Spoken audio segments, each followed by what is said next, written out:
जय श्री राम दोस्तों, स्वागत है आपका आज की वॉक पे चर्चा में। जब देश का विपक्ष तर्क में और कुतर्क में भी नहीं जीत पाता, तब वो उतर आता है अर्बन नेक्सल्स की स्ट्रैटेजी पे। जाम लगाओ, ब्लॉकेट करो, घिराव करो, मारपीट करो, अनार्की क्रिएट करो, पहले पूरे देश में और अब संसद के अंदर। जो अब वीडियो भी आ गया है कि कैसे बोटी बोटी मसूद जो हैं वो मोबिलाइज़ कर रहे हैं महिलाओं को, एमपीज़ को। प्रियंका गांधी खुद नहीं आई, उन्होंने अपने चेले चपाटे भेजे, चमचे भेजे। कोई बड़ी कांग्रेस की नेता, परिवारों की नेत्रियां खुद नहीं आई, सब ने अपने अपने चमचों को भेजा कि जाओ घेर लो, कोशिश लगे तो हाथापाई कर लेना, ताकि हम एक ग्लोबल लेवल पर ब्रेकिंग न्यूज़ बना सकें। ये है भारत का असली चेहरा।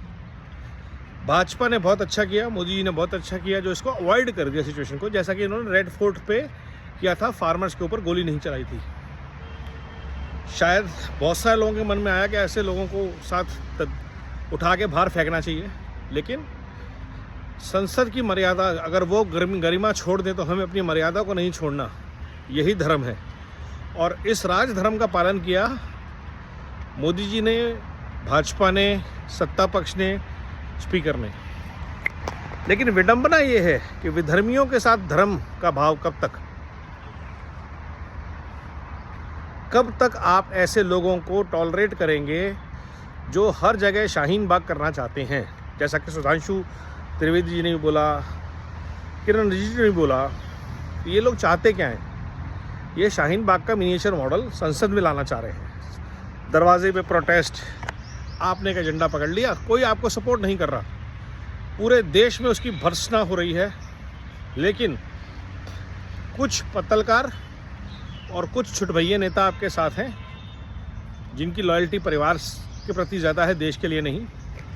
वो खड़े हुए हैं, वो चढ़ाए जा रहे हैं। तो जब आप एक मंदबुद्धि, मानसिक रूप से विक्षिप्त व्यक्ति को आगे कर देते हैं, तो उसके पीछे जो चलता है वो पूरा सर्कस होता है।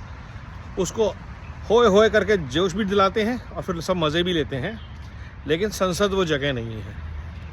आपको राहुल गांधी का जुलूस निकालना है, उसके विचारों को लेके देश में भारत जोड़ो यात्रा करनी है, आप करिए।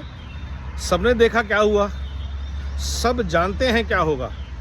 लेकिन तब भी लाल जिहाद नेटवर्क को एक उम्मीद है कि कहीं ना कहीं कुछ अनारकी हो जाए, कुछ नेपाल हो जाए, कुछ बांग्लादेश हो जाए, कुछ श्रीलंका हो जाए। और इस प्रयास में वो लगातार लगे हुए हैं। योगेंद्र यादव से लेकर के आरफा खानम शेरवानी और जितने भी सोशल मीडिया पे एंथुजियास्ट हैं वो लगे हुए सारे। देश को बेच दिया, हर डील से देश का फ़ायदा हो रहा है, भारत ग्रो कर रहा है। पूरी दुनिया कह रही है कि आज की डेट में भारत विश्व का इकलौता ज्योति पुंज है, पावर हाउस है। लेकिन ये इकोसिस्टम जिस बात पे विश्वास नहीं करने देगा, वो कोई ना कोई एजेंडा चलाएंगे। मनोज नरवणे की बुक लेकर आ गए हैं, जो उचित लगे वो करे। इसमें क्या गलत हो सकता है? किसी भी आर्मी के लीडर के लिए सबसे बड़ा ब्लॉकेड होता है पॉलिटिकल अप्रूवल।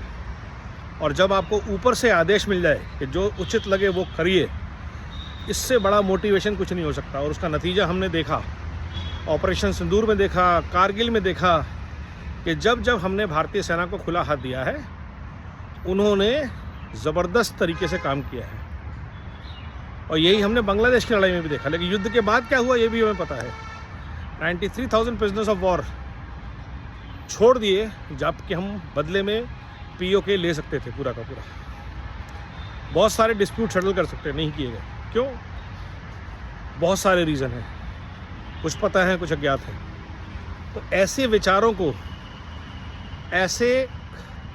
को रखने वाली पार्टी को, जिनका एकमात्र मंत्र लूट, झूठ और फूट, अराजकता फैलाना है, ऐसे पूरे के पूरे गठबंधन को देश ने धिक्कार दिया है, बार बार धिक्कार दिया है, हर राज्य में धिक्कार दिया है। लेकिन अपने कुत्सित प्रयासों से वो आज नहीं आते।